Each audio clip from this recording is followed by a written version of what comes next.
স্বরূপকাঠিতে তীব্র গরমে শিক্ষার্থী অসুস্থ হয়ে পড়লে তাকে পানি পান করতে দেয়নি শিক্ষিকা। স্বরূপকাঠি উপজেলা প্রতিনিধির রিপোর্টে দেখুন বিস্তারিত।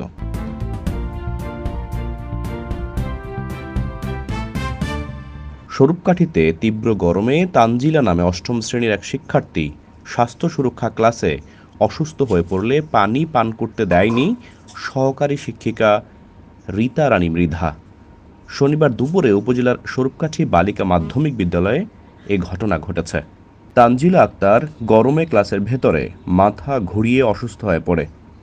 এ সময় তার সহপাঠী ক্লাসে উপস্থিত শিক্ষিকা রীতা রানীকে তানজিলার অসুস্থতার কথা বলে পানি আনতে বাহিরে যেতে চায়।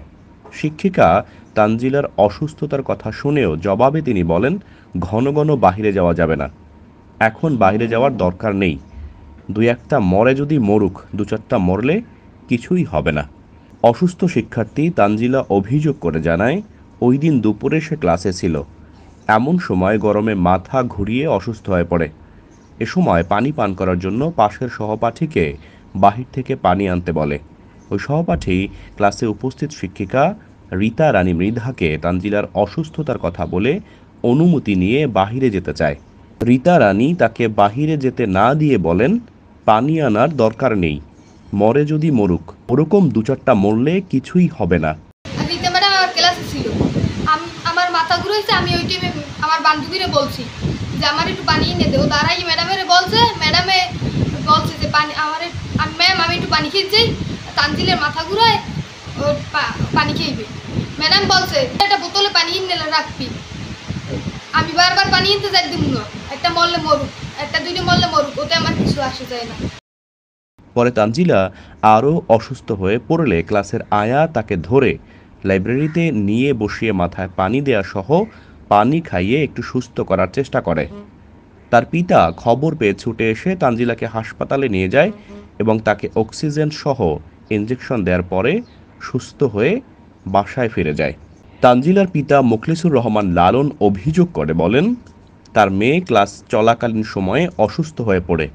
এ সময় মেয়েটি একটু পানি পান করার জন্য আকুতি করলেও নিষ্ঠুর শিক্ষিকা তাকে পানি পান করতে দেয়নি, বরং উল্টো বলে, মরলে মরুক, ওরকম দু চারটা মরলে কিছুই হবে না। আমার বলছে যে কাকা আমি তানজিলা অসুস্থ হয়ে পড়ছে, আপনি আসেন। আমি যাই দেখি ওদের ওই যে ওর বান্ধবীর বাসায় শ্বাসকষ্ট হইতেছে, আমি নিয়ে ওইখান থেকে হাসপাতালে গেছি। হাসপাতাল যাওয়ার পর অক্সিজেন দিতেছে আধা ঘন্টা এবং ইঞ্জেকশন দিতেছে।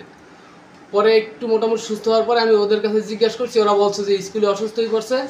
তখন ওই যে তানজিলা পানি আনতে বলছে আরেক বান্ধবীরে, সে ম্যাডাম নাকি বলছে, রীতা ম্যাডাম নাকি বলছে যে দুই একটা মরলে করছে আসবে না, পানি রাখবে না।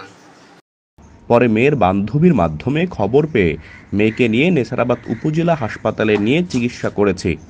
ডাক্তার মেয়েকে একটি ইনজেকশন দিয়ে 1 ঘন্টার বেশি সময় অক্সিজেন দিয়ে সুস্থ করেছে। আমি এর বিচার চাই। সহকারী শিক্ষিকা রীতা রানী মৃধা বলেন, গরমের কারণে আমরা ক্লাসের সবাইকে আধা লিটার বোতলের পানি সাথে নিয়ে আসতে বলেছি। ওরা তা না এনে 250 ml বোতলে পানি আনে। এ কারণে ঘন ঘন পানি খেতে বাহিরে যেতে হয়। তাই আমি বলেছি এখন পানি আনতে বাহিরে যাওয়া যাবে না। পরে তানজিলা বেশি অসুস্থ হয়ে পড়ায় আমরা লাইব্রেরিতে নিয়ে তাকে স্যালাইন পানি দিয়ে বাড়ি পাঠিয়ে দিয়েছি। 2-1 জন মরে মরুক এ ধরনের কোনো কথা আমি বলিনি। বিদ্যালয়ের প্রধান শিক্ষক মোহাম্মদ হাসানুল ইমাম বলেন, আমি ঢাকায় এসেছি, স্কুলে এসে বিষয়টি জেনে ব্যবস্থা নিব। একটা মেয়ে যদি অসুস্থ হয়ে পড়ে সে আমাদের খবর দেবে, অভিভাবককে খবর দেবে, প্রত্যেক অভিভাবকের ফোন নাম্বার আছে। সে ফোন না দিয়ে অসুস্থ মেয়েটাকে সাইড দিতেছে, যদি পথে অসুস্থ সে যদি দুর্ঘটনা করতে এর দায় কে নিত? এর যাতে সুষ্ঠু বিচার হয় এই বিচার দাবি করতেছি আমি। এবং আমি ওই স্কুলের রানিং সদস্য, ম্যানেজিং কমিটির রানিং সদস্য, সে আমারে ফোন দিতে পারে নাই। সে আমার অসুস্থ মেয়েদের সাইড দিতেছে, তো অন্য মেয়েদের সাথে তারা কি করবে?